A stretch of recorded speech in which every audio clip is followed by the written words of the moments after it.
Ayan, okay na yung ating vegetable salad with chicken. Tayo ngayon nagpapakulo ng ating chicken fillet.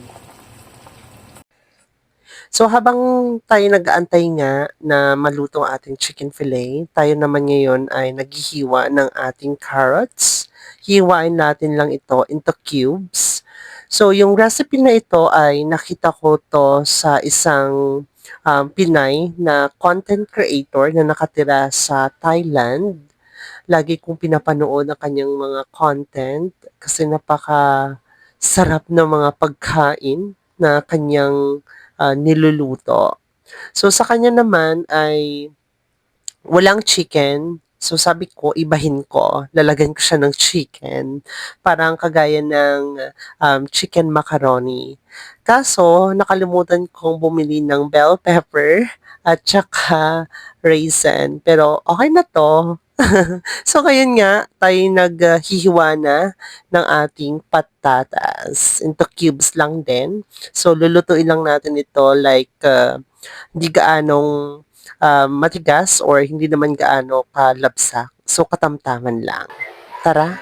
Dahil okay na yung ating mga ingredients, tayo magsasimula na gumawa ng ating vegetable salad with chicken. So, una, ilalagay natin itong carrots.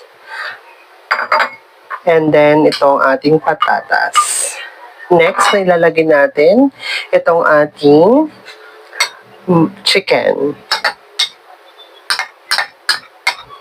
Hinimay-himay ko lang yan. Tapos, ilalagay natin itong ating sibuyas. And after ng sibuyas, ilalagay rin natin itong ating pickles.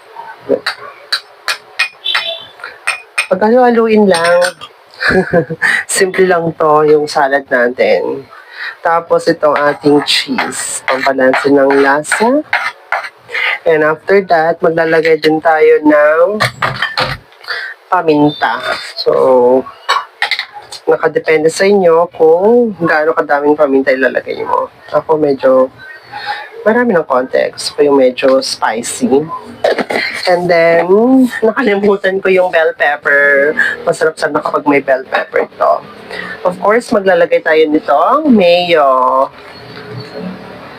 Ayan, tansya-tansya lang paglalagay ng mayo. Depende sa gusto ng dami ng gusto mo, rather.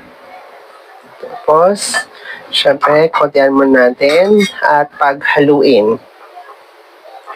Paghaluin ng mabuti hanggang manuot yung mayo. Rather, magsama or maghalo ng maayos sa ating mga ingredients. Sarap. Amoy ko na, sarap. Tapos after nito, ilalagay mo lang siya sa ref. Siguro mga after 2 hours kapag malamig na talaga, masarap nitong kainin.